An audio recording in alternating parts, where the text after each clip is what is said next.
Halo semuanya, malam ini kita akan berbicara tentang sesuatu yang mungkin sudah berbisik pelan dari tubuh kita, tapi sering kita pura-pura tidak dengar. Saya ingin Anda membayangkan satu momen sederhana. Pagi hari, Anda membuka mata, mau bangun dari tempat tidur, lalu, aduh, pundak terasa berat, punggung agak kaku, lutut seakan-akan ikut protes.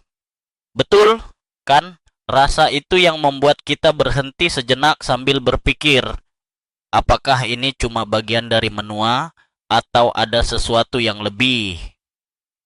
Nah, saya di sini bukan untuk menakut-nakuti, tapi untuk membuka kenyataan yang sering kita abaikan. Nah, saya ingat ketika pertama kali menyadari tubuh tidak lagi sama. Rasanya seperti ponsel lama yang sudah tidak mampu lagi bertahan sehari penuh meskipun sudah di-charge penuh semalaman, padahal dulu kuat sekali. Perasaan itu nyata, dan mari saya katakan kalimat keras ini sejak awal.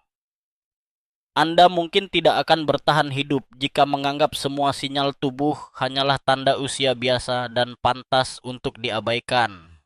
Jadi, sebelum Anda merasa nyaman, luangkan waktu untuk menyukai video ini dan berlangganan, tapi hanya jika Anda benar-benar menyukai apa yang saya lakukan di sini.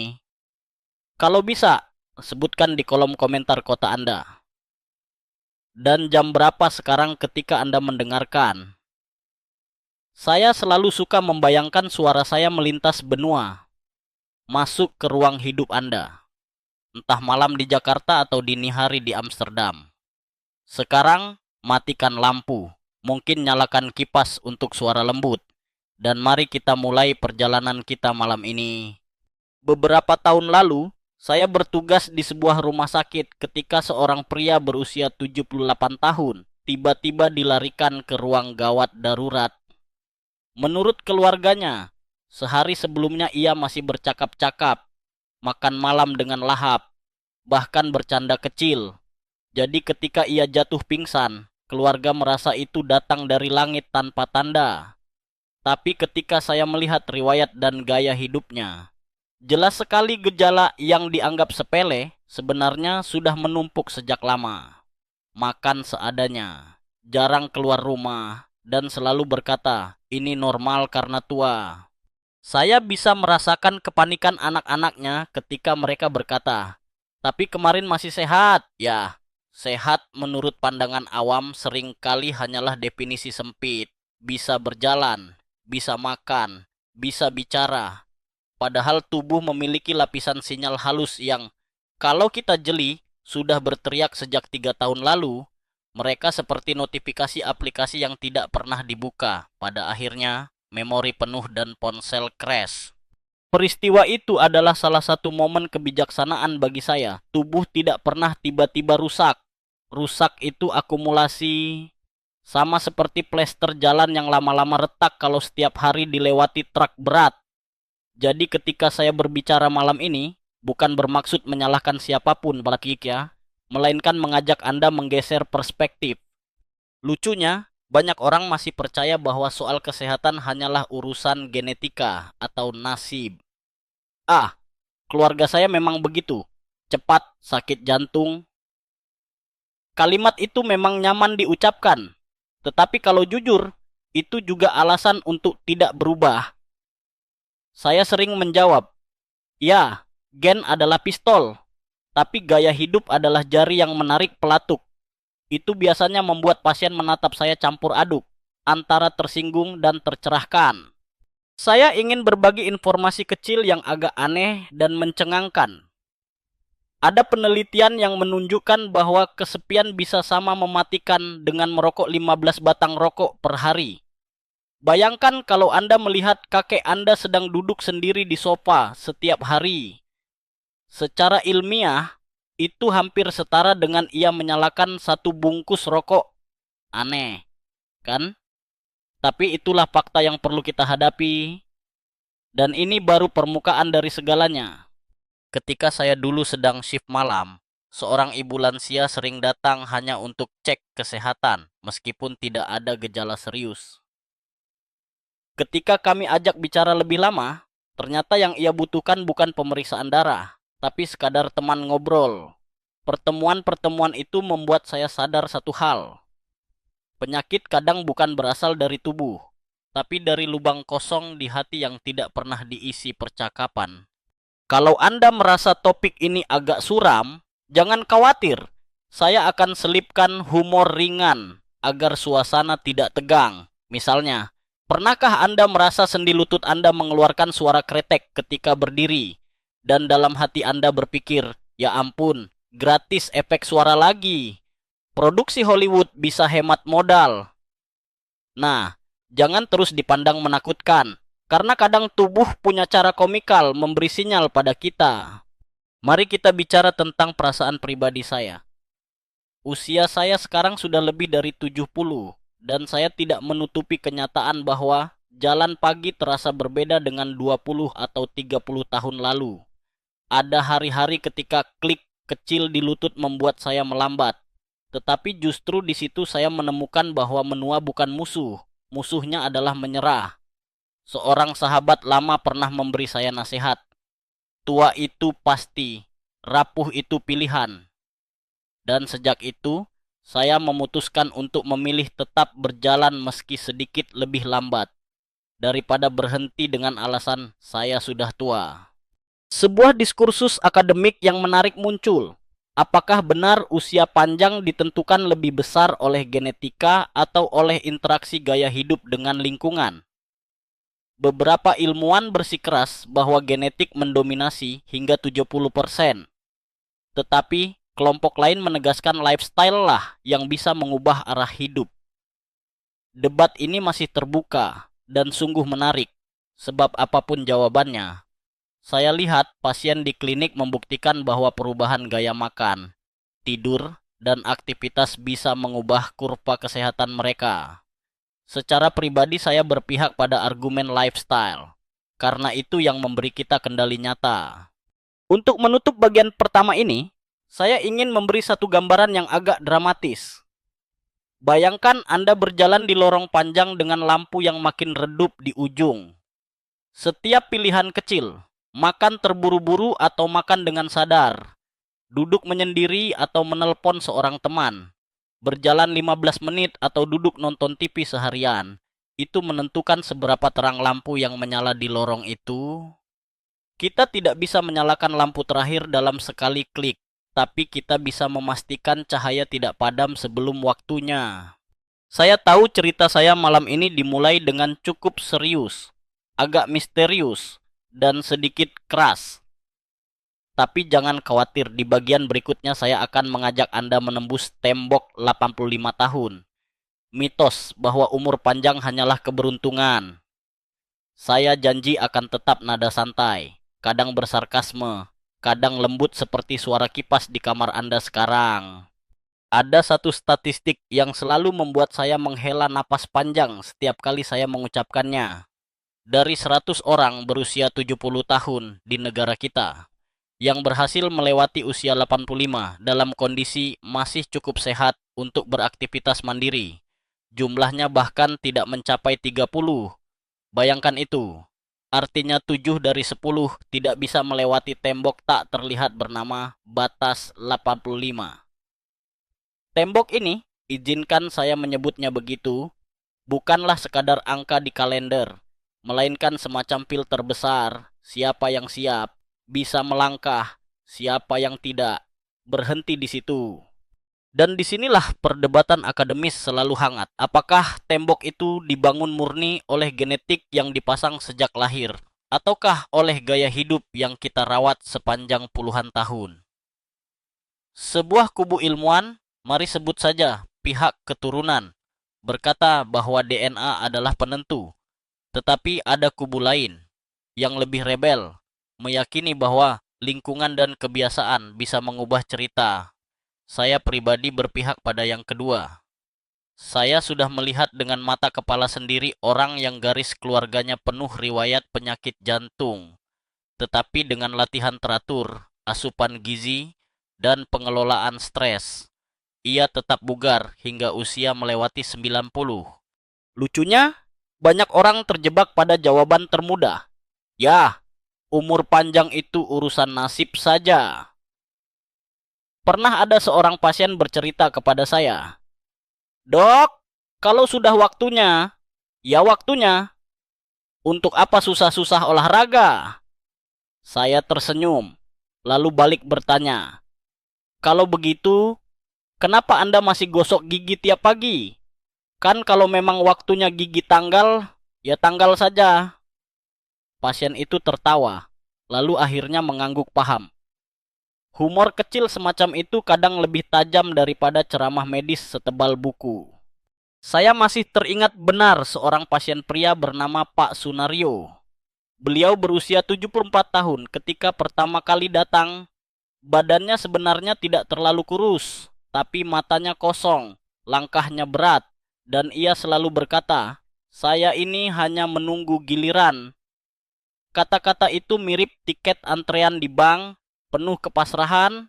Namun setelah beberapa sesi konseling dan program sederhana seperti ikut senam di posyandu lansia, bertani kecil-kecilan di kebun belakang rumah, dan tentu saja cek darah berkala, wajar saja jika hasilnya perlahan berubah. 4 tahun kemudian, wajahnya berseri terang. Ia bahkan sempat berkata, "Beta, dok, saya merasa lebih ringan sekarang ketimbang 10 tahun lalu."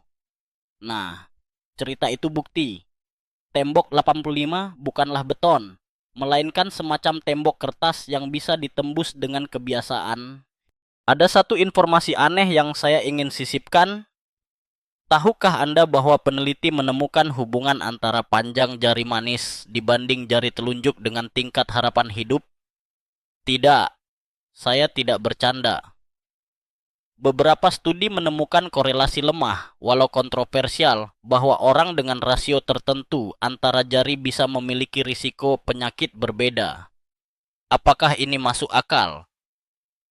Sebagian ilmuwan menganggapnya sekadar kebetulan statistik. Sebagian lagi mengaitkannya dengan paparan hormon di dalam rahim ketika janin terbentuk. Saya tidak sedang menyuruh Anda mengukur jari sekarang, meski saya tahu beberapa dari Anda sudah menatap tangan sendiri. Tetapi poinnya, kita sering mencari jawaban gampang pada faktor misterius semacam ini. Padahal jauh lebih sederhana kalau kita mulai dengan hal basic. Jangan makan terlalu banyak gula, lakukan peregangan setiap hari, dan jangan terlalu sering maraton drama hingga jam 2 pagi. Pengalaman kebijaksanaan yang muncul dari usia tua sering terasa seperti obrolan santai. Saya duduk di serambi rumah seorang teman lama. Beliau sudah 85 tahun, sambil minum teh hangat. Ia berkata, orang tua zaman dulu tidak pernah berpikir soal asupan kalori atau indeks glikemik. Tapi mereka tidak makan gorengan tiap hari. Mereka pun lebih banyak bergerak, karena tidak ada aplikasi ojek online. Dari ucapan sederhana itu saya sadar, kadang rumus panjang umur terletak pada pola hidup kuno yang lebih natural. Makan seperlunya, bekerja secukupnya, dan tidur setelah matahari tenggelam, bukan setelah serial Korea tamat. Masih ada sisi yang lebih serius. Tembok umur panjang ini bukan hanya soal tubuh, tapi juga soal pikiran. Wiko. Banyak sekali penelitian menunjukkan bahwa pesimisme memperpendek usia. Pikiran negatif ibarat hujan rintik yang konsisten, tidak membanjiri seketika, tetapi perlahan membuat tanah longsor. Saat seseorang selalu berkata, "Umur saya tidak lama lagi," tubuhnya cenderung mengaktifkan hormon stres lebih sering, meningkatkan risiko penyakit degeneratif, sampai akhirnya benar-benar sesuai dengan keyakinan itu. Ada unsur psikologi kuat di sini, semacam ramalan yang dipenuhi oleh diri sendiri. Sedikit humor. Pernah saya bercanda dengan seorang pasien. Kalau Anda terus berpikir hidup tidak lama lagi, setidaknya menulislah di kertas. Jadi kalau ternyata Anda masih hidup lama, bisa diterbitkan jadi novel bestseller. Pasien itu tertawa sampai terbatuk-batuk, lalu berkata, "Baiklah dok, mungkin masih ada alasan saya harus panjang umur, biar bisa jadi penulis.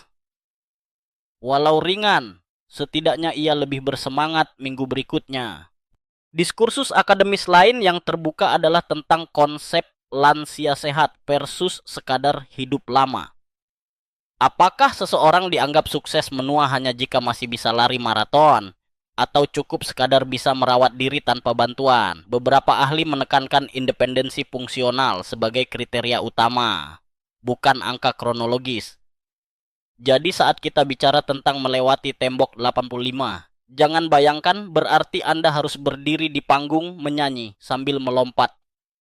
Cukup bisa bangun dari kursi sendiri, mengingat janji dengan cucu, dan tertawa bersama teman. Itu sudah emas murni dalam dunia kesehatan lanjut usia.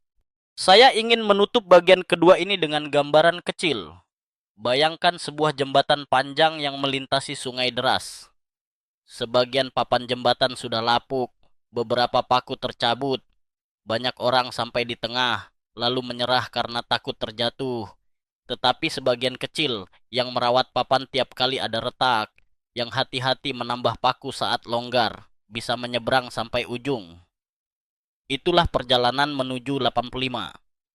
Pertanyaannya bukan, apakah saya diberi jembatan bagus sejak lahir? Namun, apakah saya rajin memperbaiki jembatan itu selama menyeberang? Apabila kini Anda merasa tubuh sering memberi tanda kecil, nyeri punggung ringan, lelah setelah jalan singkat, atau sekadar suasana hati yang lebih mudah runtuh, anggap itu papan jembatan yang butuh paku baru. Jangan tunggu hingga ada yang patah, karena percayalah, tembok 85 bisa jadi sekadar tipuan pikiran. Selama kita berani menghadapi, memelihara, dan menantang diri untuk terus melangkah. Sejak tadi saya sudah menyebut-nyebut soal tembok 85. Dan kini mari kita intip salah satu rahasia yang makin banyak disingkap ilmu pengetahuan. Dunia aneh dan menakjubkan di dalam perut kita.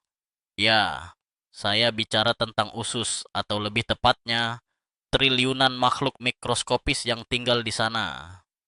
Betul sekali, kalau seseorang berkata, kita tidak pernah benar-benar sendirian. Kalimat itu bukan hanya puitis, tapi juga biologis. Karena setiap orang membawa kota tak terlihat, berisi bakteri baik, bakteri nakal, jamur, bahkan virus kecil yang semuanya sibuk bekerja. Saya suka menyebut lingkungan dalam usus ini sebagai kota kosmopolitan. Ada yang jadi penjaga keamanan, ada yang jadi pemasok energi, ada juga yang bisa dianggap geng nakal perusak ketertiban. Dan seperti sebuah kota, keseimbangan penduduk menentukan apakah kehidupan berjalan damai atau chaos. Yang menarik, penelitian modern menunjukkan bahwa kondisi mikrobiota ini bisa menentukan umur panjang seseorang lebih kuat daripada yang sempat kita kira. Saya jadi ingat kisah Ibu Ratna, pasien saya yang dulu selalu mengeluh cepat lelah, sering murung, dan mengalami masalah pencernaan. Beliau selalu bilang, "Dok, mungkin saya memang sudah menua, wajar saja begini." Namun ketika kami periksa lebih detail, terlihat jelas pola makan beliau penuh dengan makanan cepat saji. Jarang sekali makan sayur fermentasi maupun buah segar. Ususnya seperti tanah gersang, kurang penduduk baik. Setelah setahun perlahan mengganti pola makan dengan lebih banyak serat, yogurt homemade, serta mengurangi makanan instan, perubahannya mengejutkan. Ia berkata, "Yika, saya sekarang seperti punya energi yang saya kira sudah hilang sejak usia 60. Nah, siapa sangka perubahan sekecil itu bisa membuat seseorang merasa bertahun-tahun lebih muda. Sekarang saya akan bagikan informasi aneh tapi nyata. Dalam eksperimen laboratorium, peneliti memindahkan kotoran, ya, feses, maaf kalau Anda sedang makan, dari tikus gemuk ke tikus kurus, dan hasilnya, tikus kurus ikut jadi gemuk. Begitu pula sebaliknya. Proses ini disebut fecal transplant atau transplantasi mikrobiota usus.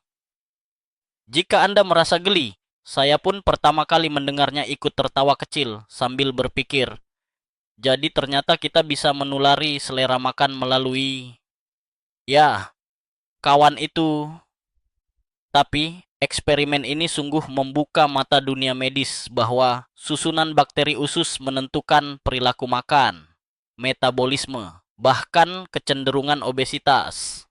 Bukti lain muncul dari studi pada pasien dengan infeksi usus akibat bakteri Clostridium difficile. Kondisi ini sulit sekali diobati dengan antibiotik.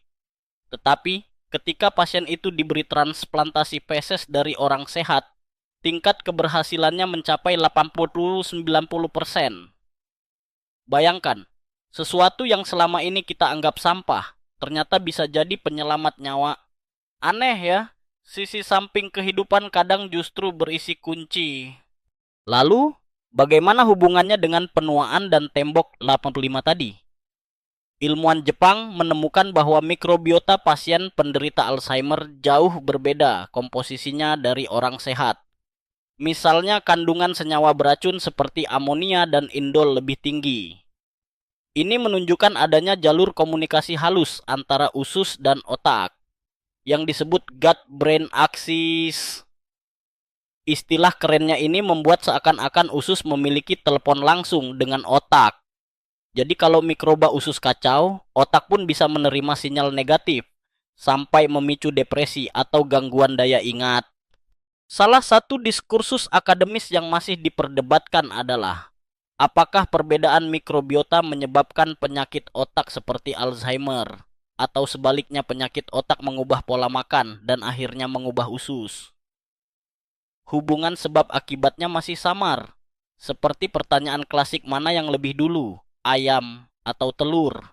Tetapi yang jelas, semakin banyak ahli setuju menjaga keragaman mikroba. Baik adalah investasi besar untuk kesehatan pikiran dan tubuh. Cerita kebijaksanaan lansia kembali muncul di klinik Pak Hasan, umur 80, pernah bercerita sambil tertawa. Dulu saya tidak kenal kata probiotik, tapi setiap hari makan tempe, minum jamu kunyit asam, dan kadang nyemil tape. Ternyata itu semua makanan mikroba baik. Tanpa sadar, beliau telah merawat penduduk ususnya seumur hidup. Ia masih kuat bekerja di kebun, bahkan naik sepeda keliling kampung.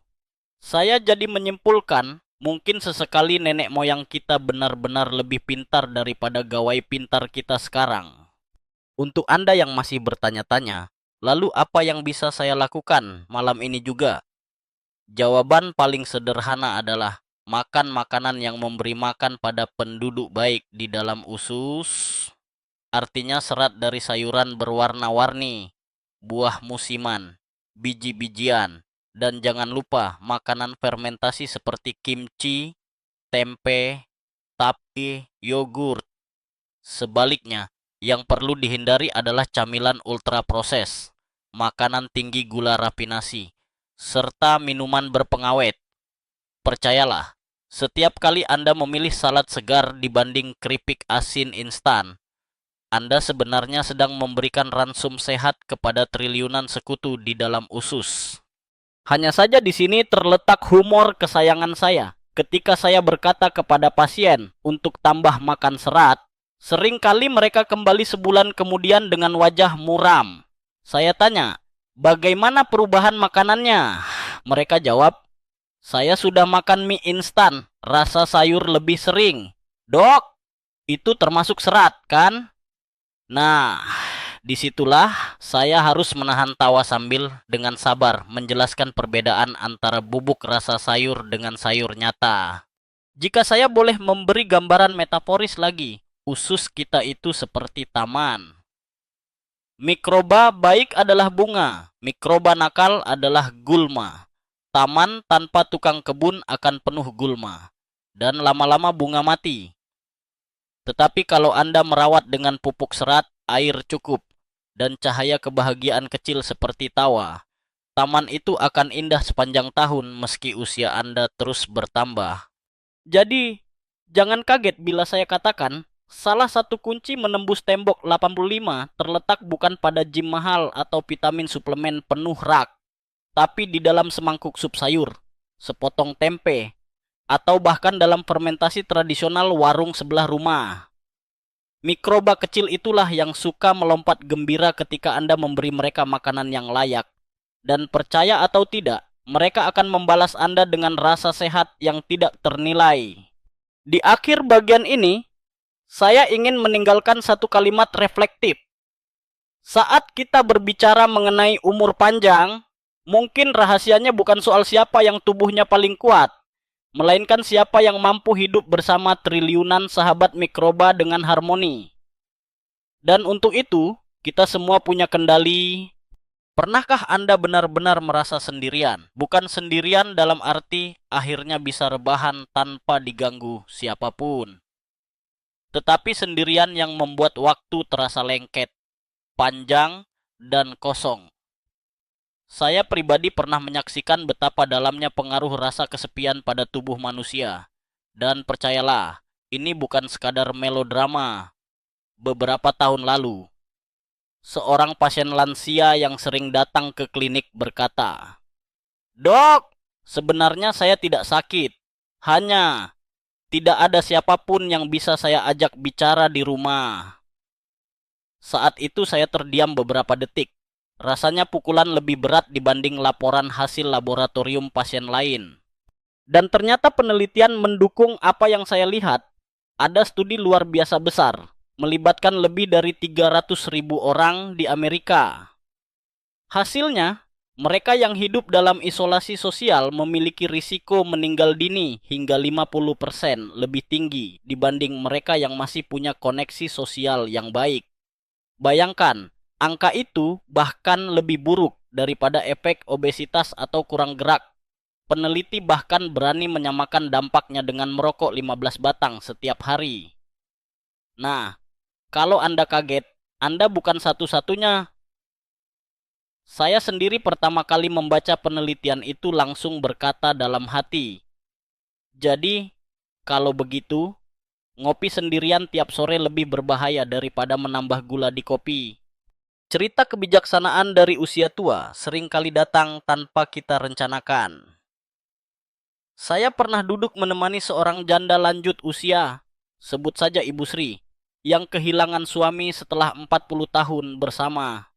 Ia berkata, "Bukan piring kotor yang membuat saya letih, tapi sunyi di meja makan." Kalimat itu menempel di benak saya sampai sekarang. Ternyata musuh kesehatan tidak selalu berbentuk bakteri atau virus. Kadang ia berbentuk kosongnya, suara lain di ruangan. Ada fenomena yang bisa terdengar agak aneh tapi nyata.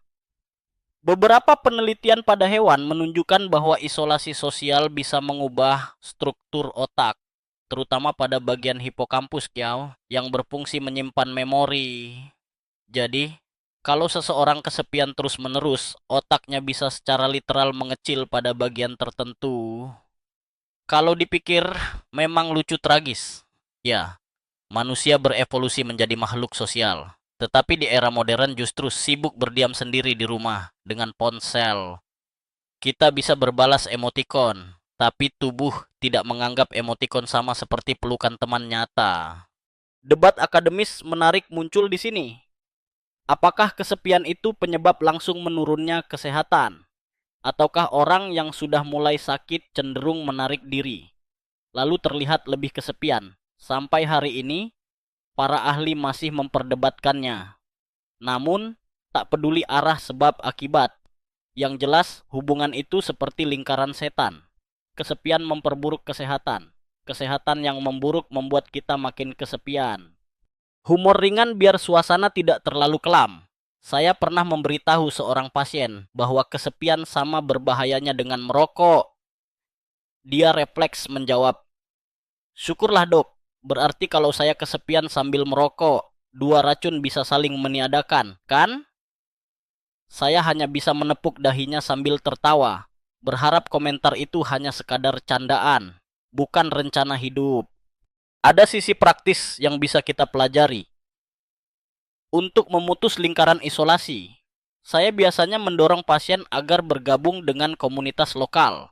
Tidak perlu mewah, bisa sesederhana ikut arisan RT, klub baca, atau senam pagi.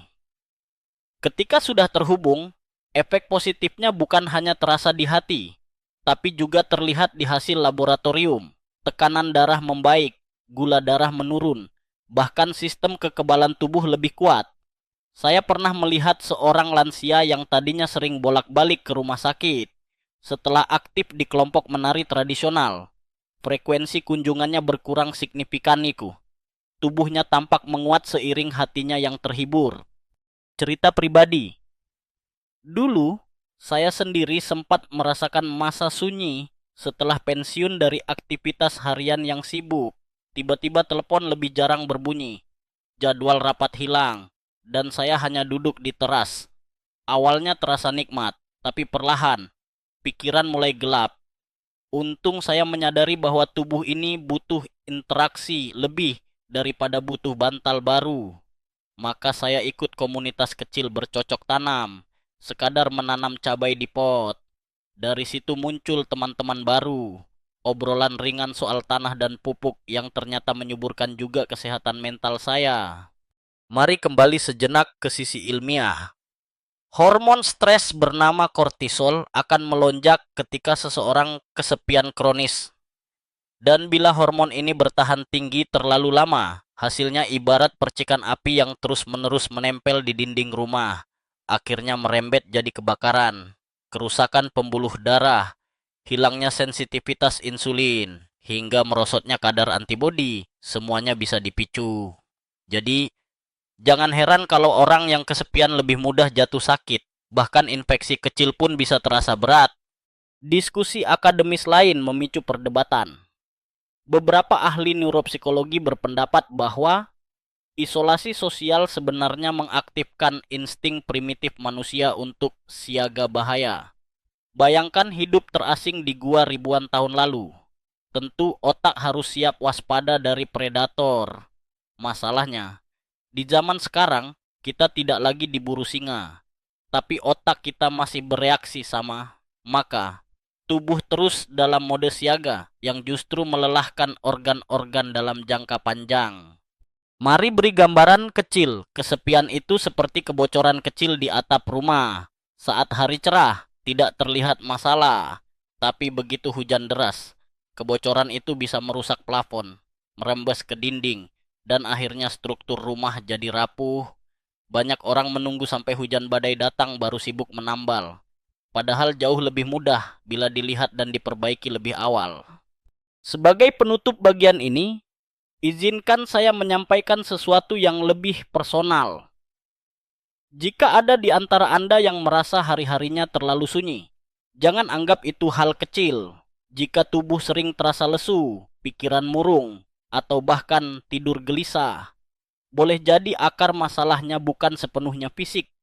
Bisa jadi yang Anda butuhkan hanyalah hadir dalam percakapan, tawa bersama orang lain, atau sekadar melihat senyum seorang teman lama. Ingatlah ucapan Ibu Sri tadi, yang melelahkan bukan piring kotor, tapi sunyi di meja makan. Mari kita pastikan meja makan kita selalu punya cerita, agar tubuh pun ikut merasa hidup. Saya ingin mengajak Anda melanjutkan dari tema kesepian yang barusan kita gali. Karena setelah memahami betapa berbahayanya keterasingan, pertanyaannya tentu, apa yang bisa kita lakukan? Jawabannya lebih sederhana daripada yang sering kita bayangkan. Obatnya bukan pil terbaru atau terapi super mahal, melainkan sesuatu yang sudah menjadi bagian dari kodrat manusia, hubungan sosial. Saya pribadi percaya, cara kita berinteraksi dengan orang lain adalah vitamin tersembunyi yang tidak dijual di apotek. Ada sebuah kisah nyata yang begitu berkesan bagi saya. Seorang pasien bernama Pak Anwar. Waktu pertama kali datang, usianya sudah 79 tahun. Wajahnya kusam, langkahnya pelan, semangat hidupnya menipis. Setelah pemeriksaan, ternyata fisiknya tidak buruk-buruk amat. Justru yang lebih mengkhawatirkan adalah ia mengaku jarang berbincang dengan siapapun. Rumahnya sepi, aktivitas minim. Saya mendorongnya untuk mengambil langkah sederhana, datang ke posyandu lansia sepekan sekali. Awalnya beliau ragu, klasik sekali alasan, saya malu. Tapi akhirnya dia mengikuti saran itu. 3 bulan kemudian ia kembali. dan wajahnya sudah berbeda. Saya bahkan hampir tidak mengenalinya. Dok, ternyata ngobrol sambil senam itu bikin badan hangat juga ya. Dan saya jadi ingat, ternyata saya masih bisa ketawa. Katanya, kalimat itu seperti sinyal kehidupan kembali menyala. Secara objektif, tekanan darahnya stabil, tidurnya lebih nyenyak, dan ia mulai bisa berjalan lebih jauh tanpa cepat lelah. Ya, hubungan sosial bukan saja menghibur hati, tapi juga benar-benar memperbaiki tubuh. Mari saya bagikan cerita kebijaksanaan lansia yang lebih ringan. Ibu Yati, usia 83, pernah mengatakan, aktivitas kumpul-kumpul itu seperti listrik PLN. Dok, kalau putus, rumah gelap. Kalau tersambung, semua lampu menyala. Analogi itu begitu sederhana, tapi juga tepat. Kita boleh memiliki mesin canggih, obat-obatan modern, makanan sehat. Tapi kalau sambungan sosial kita padam, seluruh sistem tubuh ikut terganggu. Sekarang, sedikit sisipan aneh untuk menjaga telinga tetap terjaga. Pernahkah Anda tahu bahwa dalam beberapa eksperimen, mikrobiota usus tadi yang kita bahas di bagian sebelumnya ternyata memengaruhi sifat sosial hewan? Contohnya tikus yang diberikan mikrobiota dari hewan lebih aktif bersosialisasi, jadi lebih berani berkomunikasi. Sebaliknya, tikus yang menerima mikrobiota introvert justru lebih suka menyendiri. Aneh bukan? Jadi bahkan kehidupan sosial kita sepertinya tidak hanya urusan hati, tetapi sampai mikroba pun ikut campur tangan. Saya tahu, kedengarannya seperti bumbu film fiksi ilmiah, tetapi ilmu pengetahuan nyatanya sedang meneliti serius kemungkinan ini. Sekarang mari bicara sedikit soal debat akademis. Para ahli psikologi sosial masih mendiskusikan pertanyaan, apakah kesehatan membaik karena kita bersosialisasi? Ataukah orang yang sehatlah yang cenderung ingin bersosialisasi? Seperti ayam dan telur. Lingkaran logika ini tak mudah dipecahkan.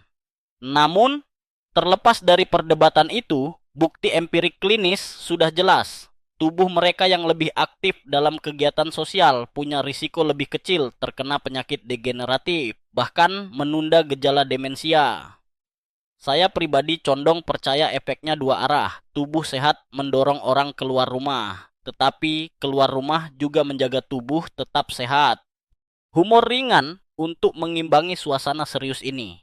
Saya pernah berkata kepada seorang kakek yang enggan bergaul, "Pak, coba datang sekali saja ke balai warga.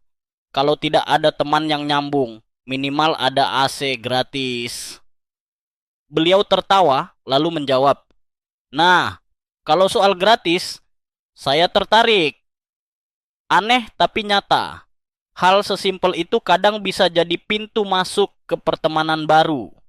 Ada juga pengalaman pribadi yang cukup jujur. Saat pandemi dulu, saya sempat juga terlalu lama berdiam di rumah. Awalnya terasa nikmat bisa membaca buku, mendengar musik favorit, bahkan menonton ulang serial lama. Namun, setelah beberapa minggu, badan saya jadi aneh, tidur tidak nyenyak, nafsu makan berkurang, dan semangat berkarya merosot.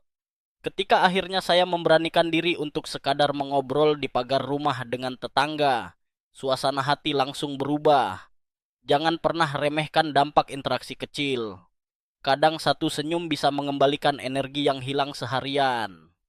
Kalau ada di antara Anda yang merasa sulit untuk langsung ikut komunitas besar, mulailah dari yang lebih kecil. Telepon saudara, tulis surat kepada teman lama, atau bahkan sekadar menyapa tetangga.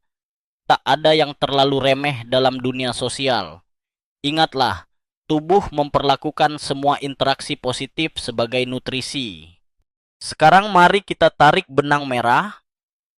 Hubungan sosial bukan sekadar membuat hati hangat, tetapi juga menekan hormon stres, merangsang pelepasan oksitosin, hormon pelukan, menurunkan tekanan darah, hingga memperkuat sistem imun. Artinya, cara sederhana untuk melewati tembok 85 bukan hanya soal sayuran hijau atau pil suplemen, tetapi juga soal tersenyum lebih sering, bercerita, dan merasa menjadi bagian dari kelompok. Sebagai gambaran metaforis, bayangkan tubuh kita sebagai orkestra. Organ jantung, paru, otak, otot, semuanya adalah alat musik. Anda bisa melatih individu dengan baik, tetapi tanpa konduktor sosial yang menjaga ritme, musik kehidupan akan terdengar sumbang. Namun begitu suara tawa sahabat hadir, orkestra kembali harmonis. Penutup bagian ini ingin saya tekankan dengan satu kalimat sederhana. Jangan remehkan obrolan ringan tentang cuaca atau gosip tanaman hias. Itu bukan buang-buang waktu. Itu bisa jadi perpanjangan usia, sekaligus perpanjangan semangat.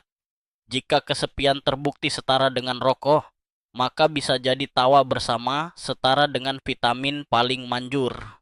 Mari kita geser pembicaraan ke salah satu kebiasaan yang paling sering dilakukan para lansia di negeri ini.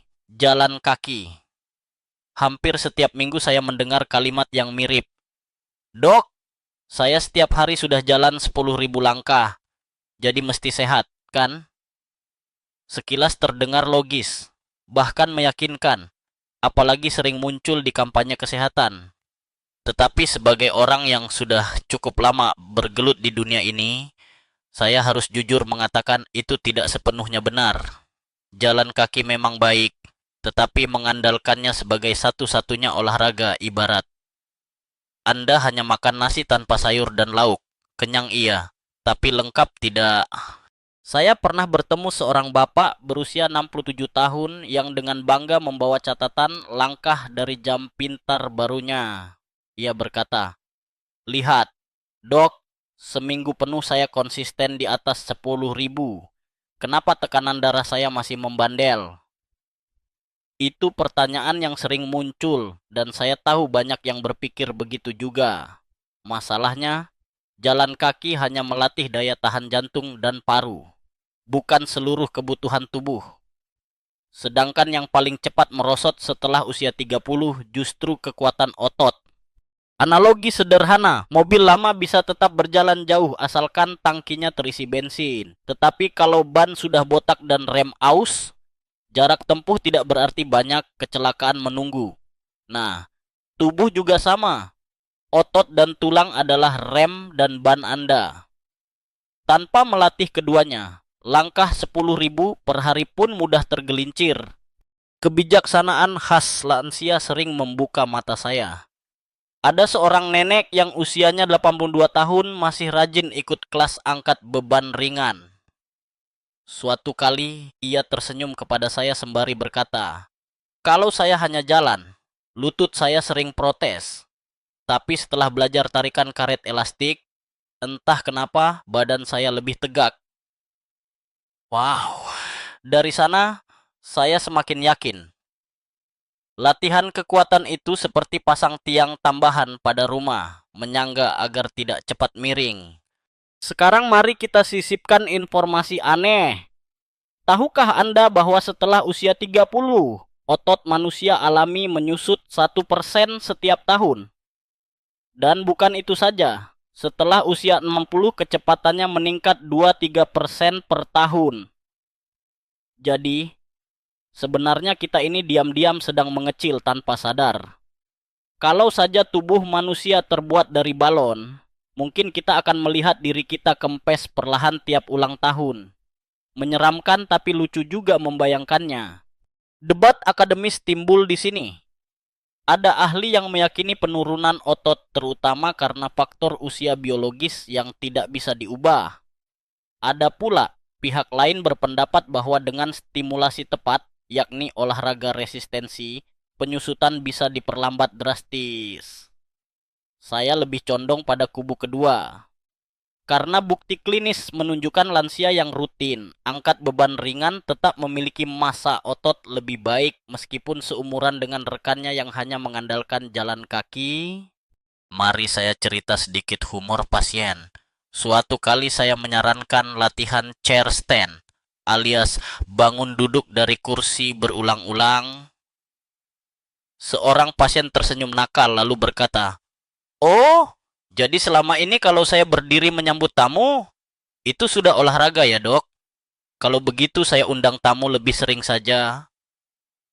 Kami pun tertawa bersama, dan sejak saat itu ia justru benar-benar lebih sering membuka pintu bagi tetangga, sekaligus melatih otot pahanya. Sungguh, kesehatan kadang datang bersamaan dengan keramahan. Sekarang, mari kita lebih teknis. Jalan kaki memberi stimulasi ringan terutama pada otot betis, paha, dan sebagian pinggang. Tetapi otot punggung, lengan, bahu hampir tidak mendapatkan manfaat berarti.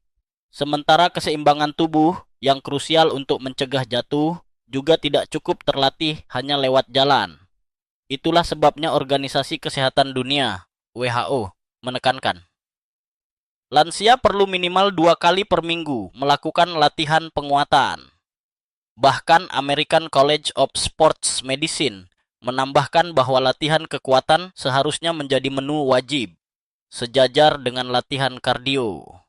Kisah nyata lagi, ada seorang kakek berusia 75 tahun yang rajin sekali berjalan kaki keliling kompleks.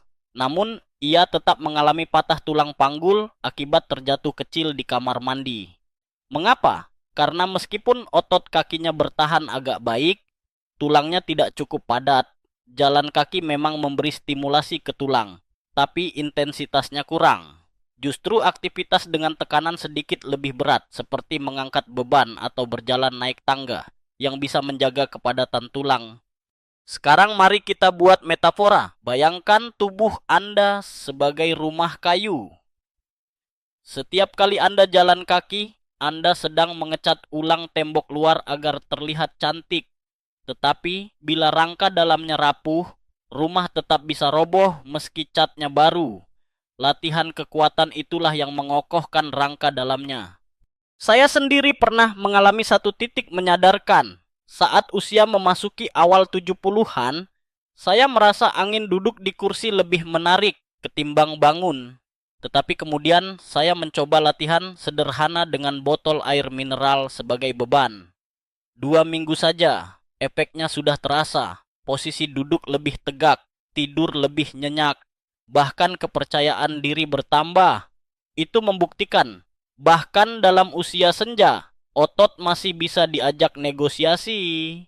Baiklah, sebelum kita melompat lebih dalam, izinkan satu candaan terakhir di bagian ini.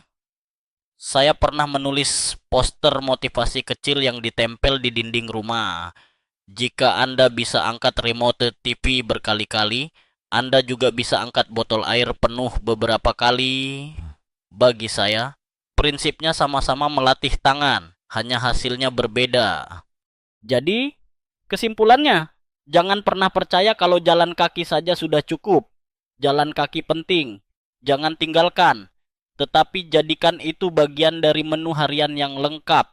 Tambahkan latihan kekuatan, keseimbangan, dan kelenturan. Dengan begitu, bukan hanya langkah Anda lebih panjang, tetapi juga tubuh Anda jauh lebih siap melewati tembok berikutnya dalam umur. Mari kita lanjutkan pembahasan soal otot. Karena ini bagian tubuh yang sering kita sepelekan, padahal punya peran besar dalam melindungi kita dari efek penuaan. Sesuatu yang tidak terlihat kasat mata, tetapi terasa jelas begitu hilang. Kekuatan. Saya suka menyebutnya harta karun tersembunyi dalam tubuh kita. Anda mungkin berpikir tabungan terbaik untuk hari tua adalah uang, rumah, atau tanah. Tidak salah, tentu. Tetapi di sisi medis, tabungan paling nyata adalah massa otot. Ada kalimat kebijaksanaan dari seorang pasien saya yang selalu saya ingat.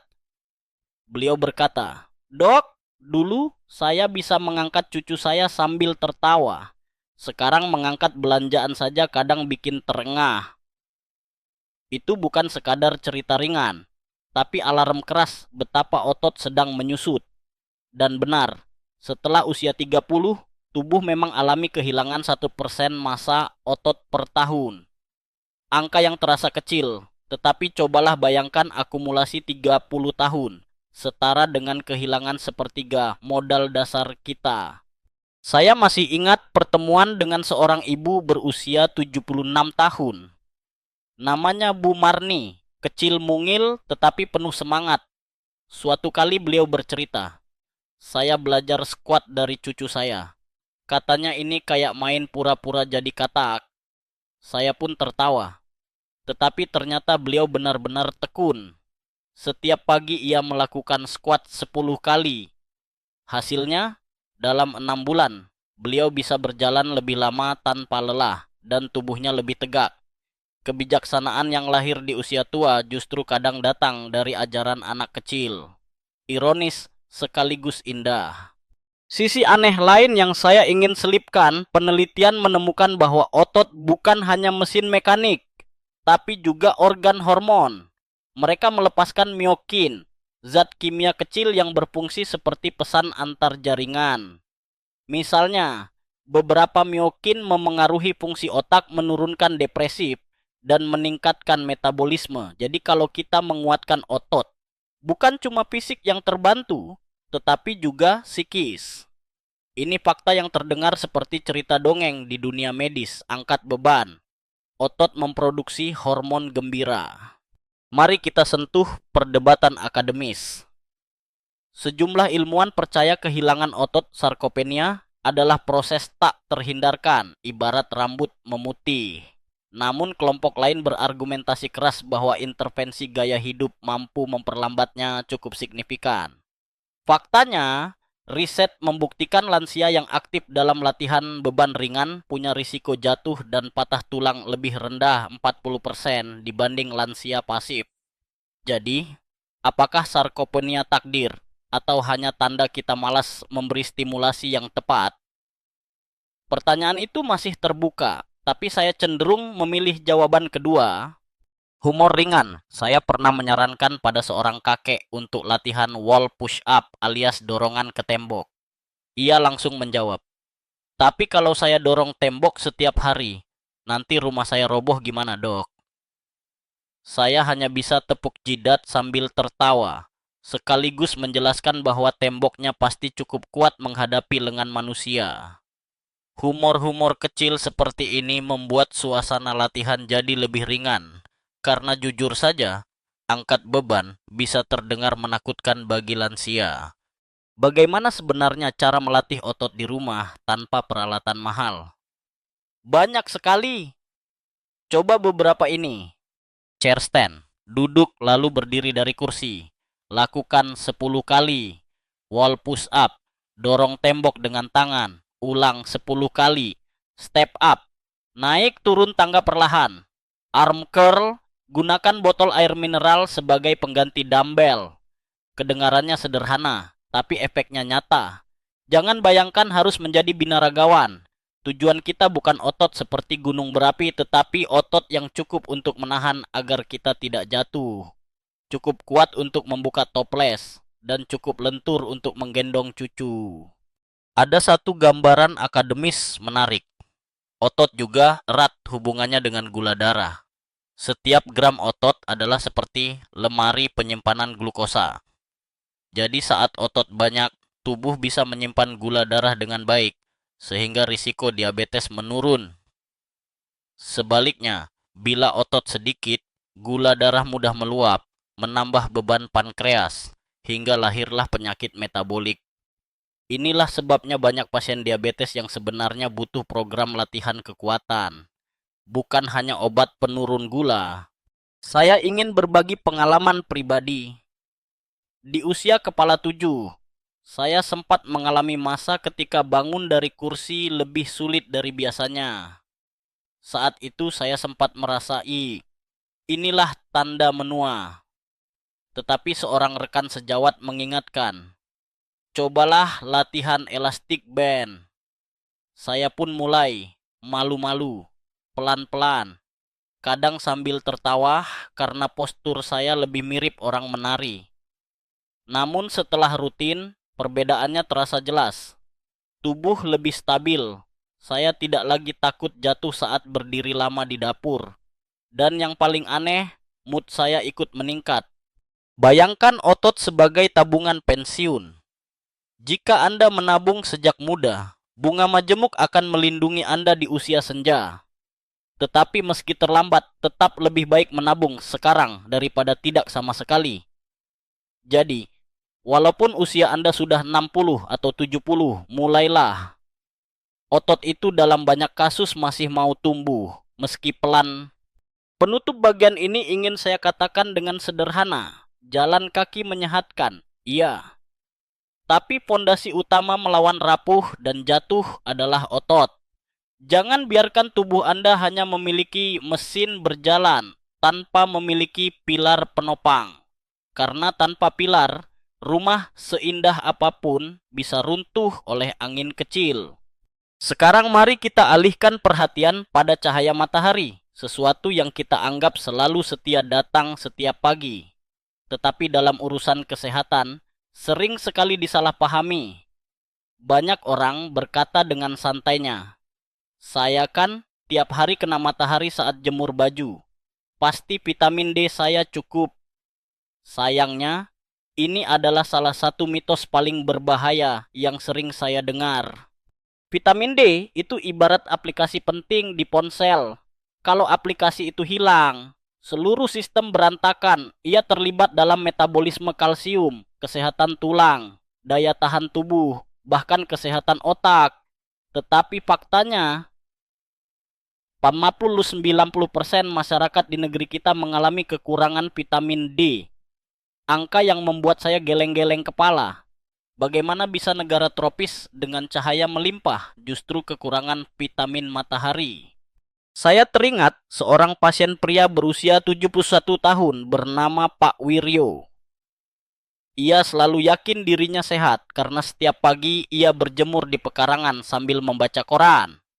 Tapi hasil tes darahnya menunjukkan kadar vitamin D sangat rendah. Ia terkejut.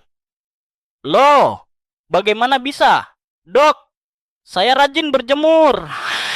Saat saya tanyakan lebih lanjut, ternyata ia rutin memakai topi lebar, baju lengan panjang, dan selalu duduk di kursi tertutup plafon sebagian. Ia berpikir sudah cukup sekadar melihat cahaya. Nah, ini contoh nyata bahwa paparan sinar yang dibatasi pakaian dan atap tidak akan menghasilkan vitamin D optimal dalam kulit. Mari sisipkan kisah kebijaksanaan lansia. Seorang ibu berusia 85 tahun pernah berkata, "Dulu kami jarang dengar istilah defisiensi vitamin D, karena hampir setiap pekerjaan dilakukan di luar rumah. Jemur gabah, menimba air, menjemur pakaian, semua di bawah matahari." Itu memang benar. Modernisasi membuat kita lebih banyak di dalam ruangan. Ruangan ber-AC, transportasi tertutup, aktivitas online. Akibatnya, tubuh kita kehilangan peluang beriwayat dengan matahari sebagaimana dulu. Sisi aneh, ternyata usia sangat memengaruhi kemampuan kulit memproduksi vitamin D. Kulit orang berusia 70 tahun hanya mampu sekitar 25% menghasilkan vitamin D dibanding kulit orang berusia 20 tahun. Artinya, meski nenek kita berjemur sama lamanya dengan cucunya, hasilnya jauh lebih sedikit. Bayangkan kalau tubuh adalah pabrik, maka setelah tua, mesin pabriknya rusak dan outputnya turun drastis. Debat akademis masih berlangsung. Ada ahli yang menekankan suplementasi vitamin D harus masif, sementara yang lain mengingatkan agar hati-hati karena overdosis bisa menyebabkan penumpukan kalsium di ginjal. Namun, sebagian besar sepakat, pemantauan kadar vitamin D melalui tes darah adalah cara terbaik. Jangan hanya menebak-nebak. Cerita humor, salah satu pasien berkata pada saya, "Kalau begitu dok, tiap kali saya lalu di depan toko lampu neon, itu bisa menambah vitamin D, kan?" Saya nyaris terjatuh mendengar logika itu. Bersinar bukan berarti sama dengan matahari. Kalau saja lampu neon punya efek itu, mungkin seluruh toko bangunan sudah jadi pusat kesehatan. Sekarang mari kita perinci apa yang bisa dilakukan. Sumber vitamin D dalam pangan sebenarnya sangat terbatas. Dan dosis yang dibutuhkan tidak bisa dipenuhi dari makanan saja. Misalnya, Untuk mendapatkan 1000 IU vitamin D, seseorang harus makan kira-kira 10 butir telur besar atau 2 liter susu. Jelas tidak realistis dilakukan tiap hari. Oleh karena itu, ada 3 strategi utama. Paparan sinar matahari dengan kulit terbuka 15-30 menit, setidaknya 3 kali seminggu.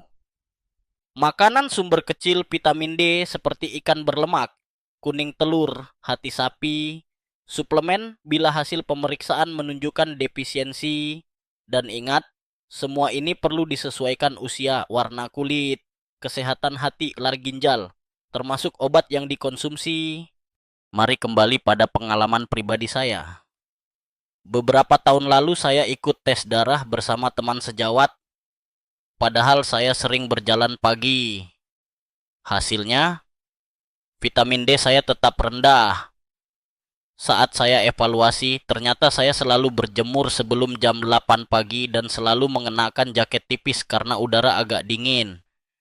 Ini menegaskan bahwa matahari lemah dan kulit yang tertutup tak banyak memberi manfaat.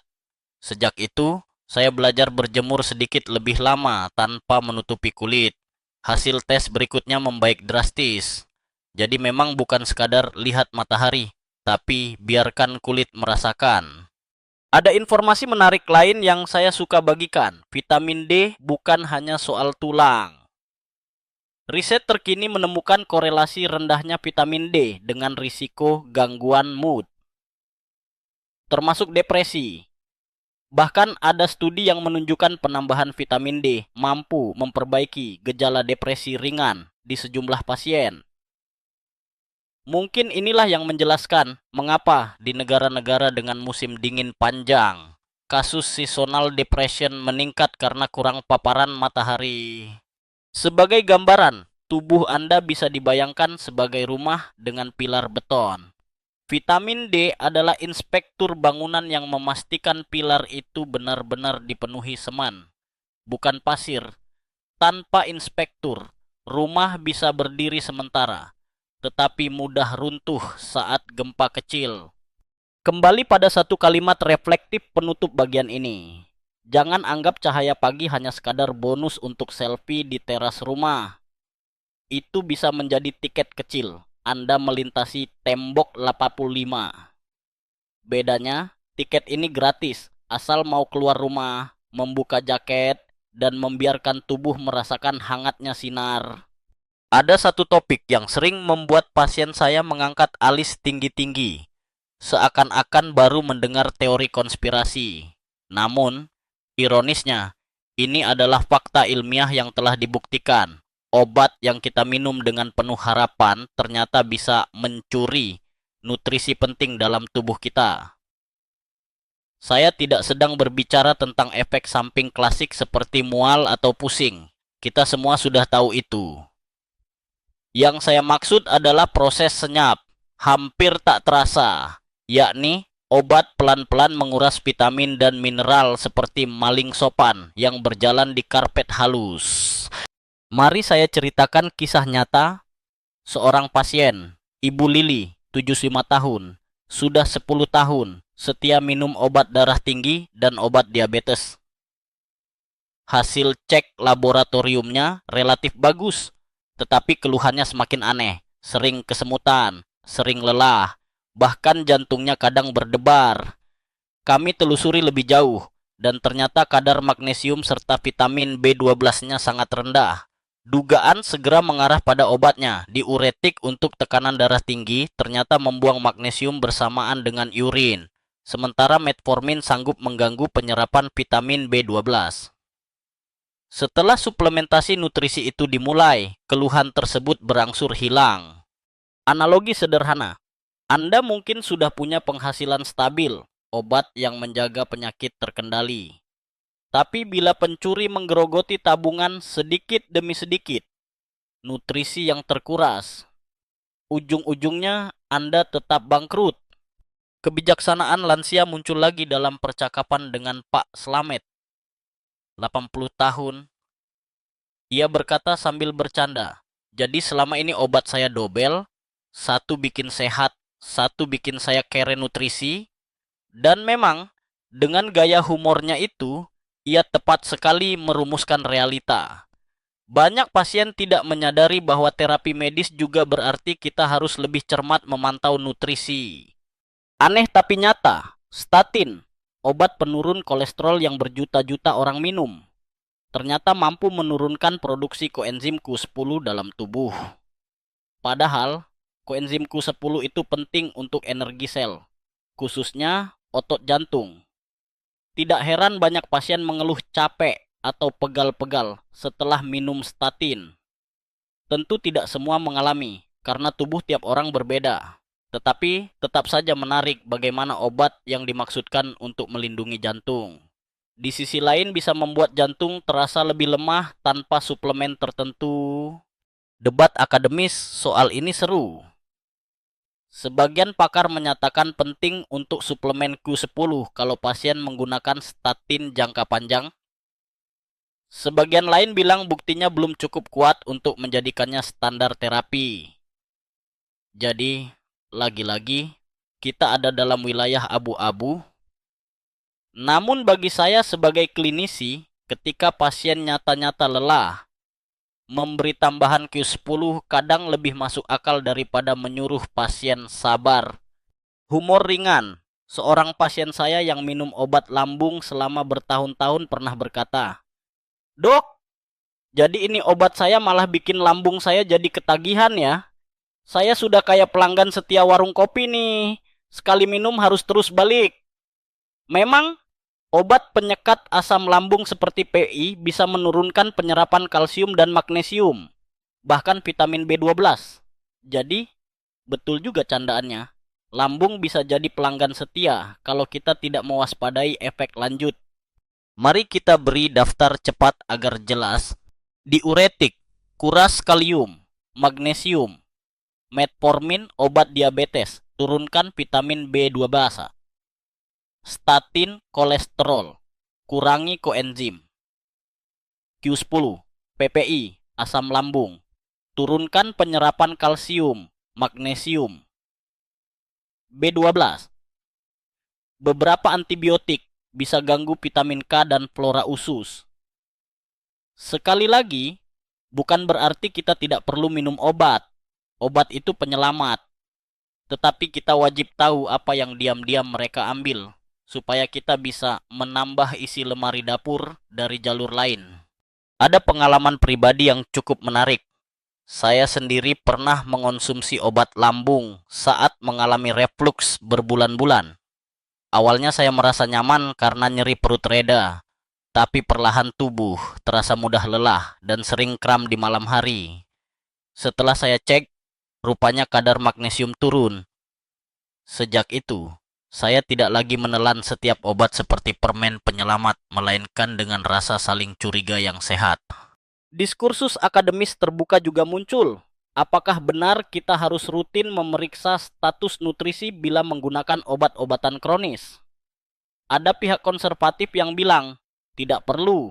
Itu akan membebani biaya kesehatan. Tetapi pihak progresif menilai, lebih murah memeriksa nutrisi daripada membiarkan pasien jatuh sakit hingga butuh perawatan rumah sakit. Saya pribadi sepakat dengan kubu kedua.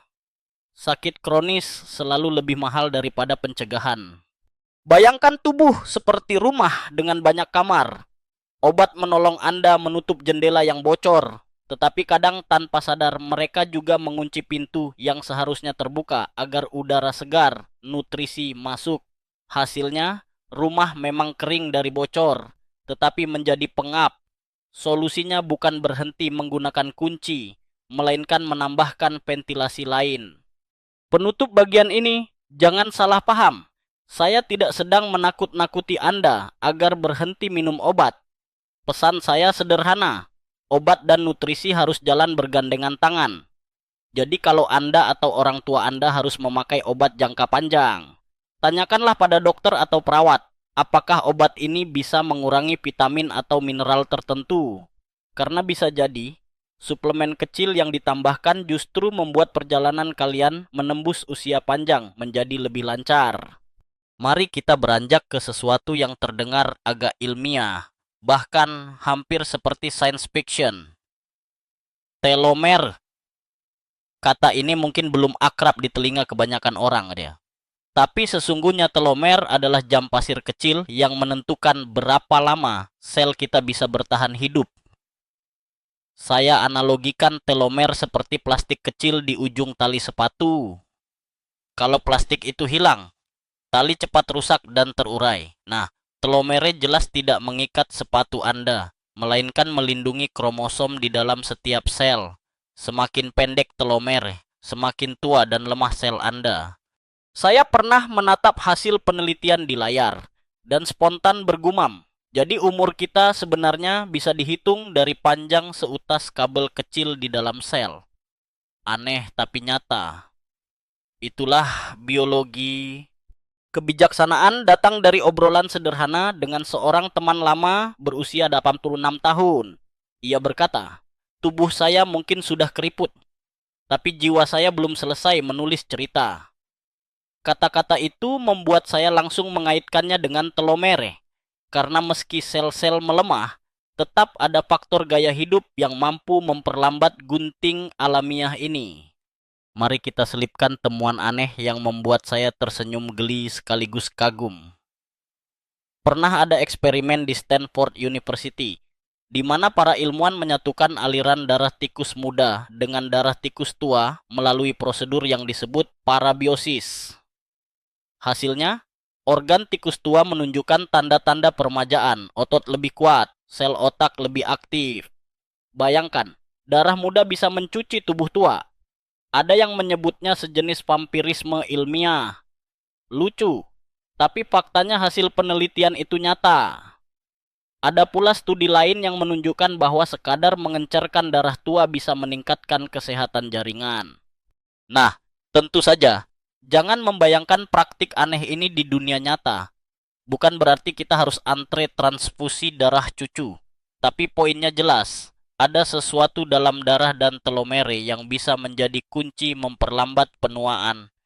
Diskursus akademis yang masih ramai diperdebatkan adalah, apakah kita bisa memperpanjang usia manusia hanya dengan memperbaiki telomere? Sebagian ilmuwan percaya ya, tetapi dengan risiko kanker. Masalahnya, telomer panjang bukan hanya milik sel sehat, tetapi juga sel tumor. Kalau kita sembarangan mengaktifkan enzim telomerase yang bisa memperpanjang telomere, kita mungkin sekaligus memberi hidup abadi pada sel kanker. Jadi, ibarat memberi bensin ekstra nih, kita harus tahu siapa yang minum, mobil atau api. Humor ringan agar kepala tidak terlalu tegang. Seorang pasien senior pernah berkata, jadi untuk panjang umur, saya harus melindungi tali sepatu kecil itu di tubuh. Waduh dok, saya bahkan sering kehilangan tali sepatu asli di rumah. Betul juga, memang agak ironis. Menjaga telomere adalah pekerjaan serius, meski analoginya bisa jadi bahan bercanda dalam kehidupan sehari-hari. Lalu, apa yang bisa kita lakukan untuk merawat telomer dalam keseharian? Syukurlah jawabannya bukan transfusi darah muda. Sederhana saja dan sudah sering kita bicarakan. Olahraga teratur.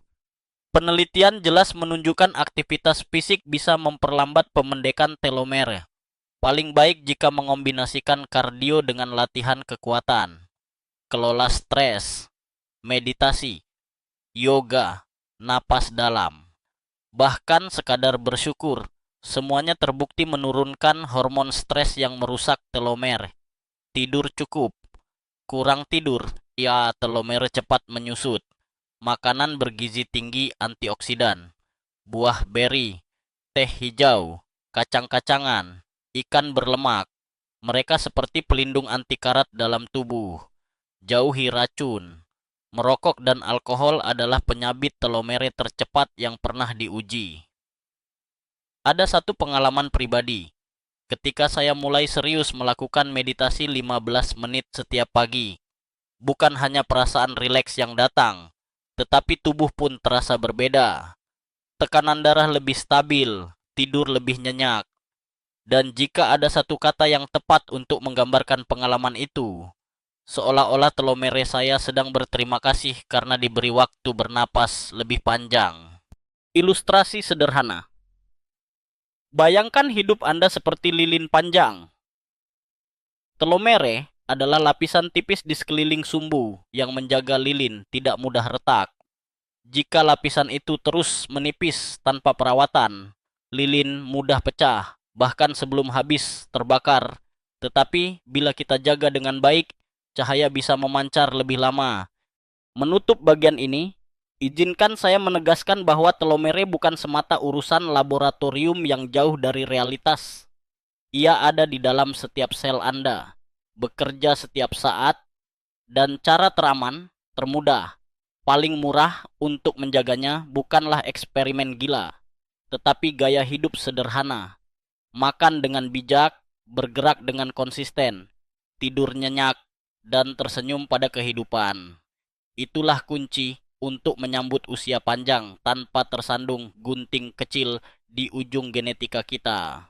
Mari sekarang kita menyelam ke dunia yang sering dianggap sederhana, tetapi sesungguhnya fondasi keberlanjutan hidup, tidur. Banyak pasien berkata kepada saya, "Dok, saya sudah tidur 8 jam setiap malam." Tetapi kalau diteliti lebih jauh, kualitas tidurnya jauh dari ideal. Tidur bukan sekadar memejamkan mata sambil mendengkur. Tidur adalah proses biologis super kompleks di mana tubuh merestorasi, otak mencuci sisa-sisa sampah metabolik, dan sistem imun memperbarui dirinya. Saya pernah menemani seorang pasien bernama Pak Jono, 69 tahun. Ia sangat yakin tidurnya cukup, 8 jam penuh. Tetapi keluhannya konstan, cepat lelah, sulit berkonsentrasi, dan tekanan darahnya labil. Setelah diteliti, ternyata beliau sering terbangun 3 hingga 4 kali semalam untuk buang air kecil, lalu butuh waktu lama untuk tertidur kembali. Jadi, walau total jam di tempat tidur 8 jam, sebenarnya kualitas deep sleep-nya mungkin kurang dari 1 jam. Analoginya, seperti mengisi baterai ponsel tapi kabelnya longgar, sehingga semalaman tercolok tapi tidak pernah benar-benar penuh. Kebijaksanaan lansia selalu memberi pelajaran. Seorang nenek pernah menyindir dengan polos, "Kalau malam mata saya sering bangun sendiri, mungkin karena mereka bosan melihat mimpi yang sama berulang-ulang." Humor itu membuat kami tertawa, tetapi pengalaman beliau menggambarkan realitas. Kualitas tidur menurun dengan bertambahnya usia. Porsi slow wave sleep, tidur gelombang lambat yang paling restoratif, berkurang drastis setelah usia 60. Ada pula informasi aneh yang mengejutkan banyak orang. Otak manusia tidak memiliki sistem limfa seperti organ lain, tetapi justru membersihkan kotoran metaboliknya saat kita masuk tidur nyenyak. Proses ini disebut glymphatic system. Saat kita berada pada tahap tidur dalam, cairan cerebrospinal menyapu racun-racun kecil, termasuk protein beta amiloid yang bisa memicu Alzheimer. Bisa dibilang tidur adalah pembersih jendela otak. Jadi kalau Anda sering lembur dan tidur hanya potongan kecil, bayangkan saja otak Anda jendelanya makin buram karena tidak pernah dicuci. Debat akademis pun muncul, apakah lebih baik memprioritaskan jumlah jam tidur atau kualitas fase tidur dalam. Beberapa ahli menekankan kuantitas tetap penting, tetapi semakin banyak penelitian menunjuk bahwa kualitas durasi deep sleep lebih menentukan kesehatan jangka panjang. Masih terbuka diskusinya, tetapi jelas kita tidak bisa hanya menghitung jam. Kita perlu memahami fase. Humor ringan biar Anda tidak mengantuk mendengar topik tidur. Seorang pasien pernah berkata, "Dok, kalau saya susah tidur, bolehkah saya hitung domba? Tapi masalahnya, tetangga saya punya kambing, bukan domba. Nanti saya bingung hitungnya." Nah, disitulah saya hanya bisa tersenyum, lalu menjelaskan bahwa fokus pada pernapasan mungkin lebih efektif daripada hitung hewan. Nah, bagaimana cara praktis memperbaiki tidur? Kondisi kamar sejuk 18-20 deki. redup, tenang. Jadwal rutin, tidur dan bangun di jam sama setiap hari. Kurangi kafein, hindari setelah pukul 2 siang. Jauhi gadget, cahaya biru layar gadget menipu otak seolah masih siang. Olahraga teratur, bantu tidur lebih nyenyak, tapi jangan dekat waktu tidur. Ritual menenangkan, baca buku, dengarkan musik lembut, atau meditasi singkat. Saya ingat pengalaman pribadi, suatu masa saya sulit sekali tidur. Akting rebahan di ranjang malah membuat pikiran makin sibuk. Solusinya sederhana, saya membuat ritual kecil, 2 jam sebelum tidur. Lampu rumah saya kurangi cahayanya, 30 menit sebelum tidur saya simpan ponsel di ruangan lain, lalu membaca buku ringan. Hasilnya, tidur lebih cepat, lebih dalam. Saya bangun bagaikan baru keluar dari spa. Mari tarik metafora. Tidur itu seperti layanan maintenance untuk tubuh. Mesin mobil bisa tahan lama asalkan rutin servis. Jika Anda salah kaprah, ngotot menggunakan mobil 15 jam sehari tanpa perawatan, pasti cepat mogok. Demikian pula dengan tubuh. Tanpa tidur dalam yang memadai, organ tubuh akan aus pelan-pelan tanpa terasa. Kisah seorang pasien lain, Bu Ningsih, 73 tahun, menguatkan cerita ini. Dulu beliau mengalami pola tidur kacau, nonton sinetron sampai tengah malam, lalu bangun kesiangan dengan kepala pusing. Setelah berubah, tidur lebih awal. Tanpa TV di kamar, hasilnya luar biasa. Ia sempat berkata, "Saya merasa seperti mendapat pinjaman 10 tahun umur tambahan hanya dengan tidur agak awal."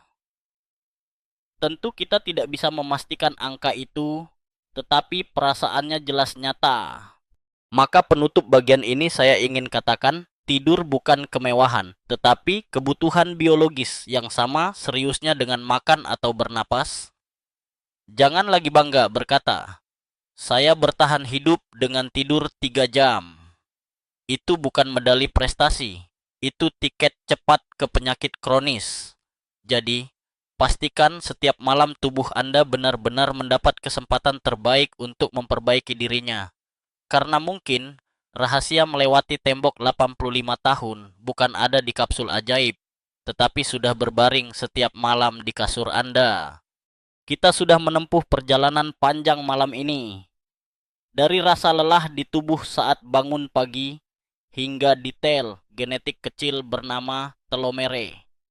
Dari heningnya meja makan tanpa teman bicara, hingga triliunan mikroba yang secara diam-diam menentukan suasana hati kita. Dari jalan kaki penuh semangat hingga pentingnya squat sederhana dengan botol air mineral. Dari sinar matahari yang hangat tapi licik, hingga obat-obatan yang kadang mencuri isi dapur tubuh kita. Semua itu terjalin sebagai satu benang merah. Perjalanan melampaui dinding usia 85 bukan sekadar keberuntungan, melainkan hasil pilihan-pilihan sehari-hari yang kecil, konsisten, dan penuh kesadaran. Cobalah sejenak tarik napas dalam dan hembuskan perlahan. Bayangkan kembali meja makan yang tadinya sunyi. Kini ramai suara keluarga. Bayangkan taman usus Anda yang dulu penuh gulma. Kini berbunga dengan mikroba pendukung. Bayangkan tubuh Anda berdiri lebih tegak, kaki lebih seimbang, otot-otot menopang setiap langkah dengan rasa percaya diri. Bayangkan wajah Anda tersapu cahaya matahari yang lembut, cukup untuk membangkitkan vitamin D yang dulu hilang senyap. Dan bayangkan malam Anda bukan lagi gelisah penuh terbangun, melainkan tidur dalam yang menenangkan. Seakan seluruh sel tubuh mendengkur lembut dalam harmoni. Di sanalah rahasia. Kita tidak sedang mengejar hidup abadi. Kita sedang memeluk kesempatan hidup lebih lama dengan kualitas yang pantas. Kita tidak sedang mencari trik instan, melainkan menampah kebiasaan baru sedikit demi sedikit. Seperti paku-paku kecil yang memperkuat papan jembatan waktu. Kita menyeberang tanpa gentar. Selama berpuluh tahun, saya melihat pasien berjuang dengan cara berbeda. Ada yang menyerah pada statistik, yakni hanya 30% yang melampaui 85 sehat. tetapi ada juga yang menantang statistik itu, lalu membuktikan dengan pola makan sederhana, aktivitas sosial yang konsisten, latihan otot, tidur teratur, dan suplementasi yang bijak. Mereka berhasil. Wajah mereka menjadi bukti nyata. Garis usia di kulit mungkin ada, tetapi sinar di mata mereka menolak padam. Sekarang, saya ingin menutup dengan ritme yang lebih pelan. Dengarkan suara kipas di kamar Anda, suara jam berdetak lembut, atau hanya nada napas Anda sendiri. Biarkan semua informasi tadi, yang kadang keras, kadang jenaka, kadang penuh angka, mencair perlahan seperti lilin malam yang menyusut tenang. Jangan terburu-buru mengubah semuanya sekaligus. Pilih satu dulu. Mungkin besok Anda berjalan sedikit lebih jauh. Atau mungkin Anda menyapa tetangga yang lama tidak Anda ajak bicara. Lalu hari berikutnya, tambah satu lagi, seiris buah, sejumput sinar matahari, selembar halaman buku sebelum tidur. Itulah cara tubuh berterima kasih, bukan lewat pesta besar, tetapi melalui kesehatan yang bertahan sehari lagi, seminggu lagi, dan bertahun-tahun lagi. Jika malam ini Anda merasa sunyi, biarlah suara saya jadi teman kecil di ruang ini. Anda tidak sendirian. Ada jutaan orang di luar sana yang juga mendengar, yang juga ingin melampaui tembok 85 dengan penuh cinta dan ketenangan. Kita semua sedang berjalan satu lorong panjang dengan cahaya lembut di ujungnya. Sekarang istirahatlah. Biarkan tubuh Anda memperbaiki dirinya sendiri malam ini. Dan dengan seluruh ketulusan, saya berharap semoga satu demi satu pilihan kecil kita membawa Anda pada usia panjang yang bukan hanya penuh tahun, tetapi juga penuh kualitas.